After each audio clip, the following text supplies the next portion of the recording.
जो व्यक्ति अपना इतिहास भूल जाता है, एक दिन इतिहास भी उसे भुला देता है।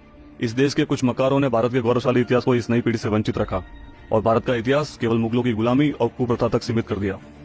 इतिहास के नाम पर इस देश के लोगों को पढ़ाया गया तो केवल मोहम्मद गौरी, खिलजी, बाबर, हुमायूं, अकबर, शाहजहां और औरंगजेब। लेकिन इस देश के लोगों को ये नहीं बताया कि इन्हीं के द्वारा इस देश में 9 करोड़ से अधिक हिंदू की हत्या की गई, उनके सर काटकर उनकी मीनारें बनाई गई, उनकी महिलाओं को भोगदासी बनाया गया। इस देश में मुगल साम्राज्य और दिल्ली सल्तनत जैसे झूठ गढ़े गए, लेकिन आप अपनी चेतना में गुलामी का मलाल कभी मत रखिएगा, क्योंकि जो पर्शिया 30 वर्षों के अंदर ईरान बन गया, जो मेसोपोटामिया 100 वर्षों के अंदर इराक बन गया, जो जॉर्डन 25 वर्षों में अपना अस्तित्व खो बैठा, वहीं पर यह भारत भूमि है जहां पर 732 ईस्वी में मोहम्मद बिन कासिम से लेकर औरंगजेब तक न जाने कितने आक्रमण हुए, लेकिन इस भारत ने अपनी गरिमा, अपना अस्तित्व और अपनी सभ्यता नहीं खोई, क्योंकि इस भारत ने कुछ ऐसे सपूत पैदा किए थे जिन्होंने अपने खून को पानी से भी सस्ता कर दिया था। बप्पा रावल, जिन्होंने मोहम्मद बिन कासिम को आज की इराक तक खदेड़ दिया था और मेवाड़ की चौकियां बनाकर आए थे, जिसकी वजह से आने वाले 400 वर्षों तक मुगल इस धरती पर पैर नहीं रख पाए।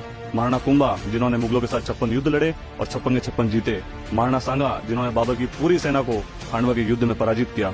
महाराणा प्रताप सिंह, जिनके इतिहास को केवल हल्दी घाटी तक सीमित करने की कोशिश की गई, लेकिन उस दिवेर के युद्ध का वर्णन नहीं किया जहां पर 2000 राजपूती सैनिकों द्वारा अकबर के 32,000 सैनिक काट दिए गए।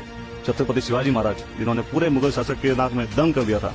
देवी ताराबाई, जिन्होंने औरंगजेब को बिना चप्पल के भागने पर मजबूर किया। अपने असली इतिहास को जानिए और इस बात पर गर्व कीजिए कि आपके पूर्वजों ने तलवार के जोर पर सलवार नहीं पहनी।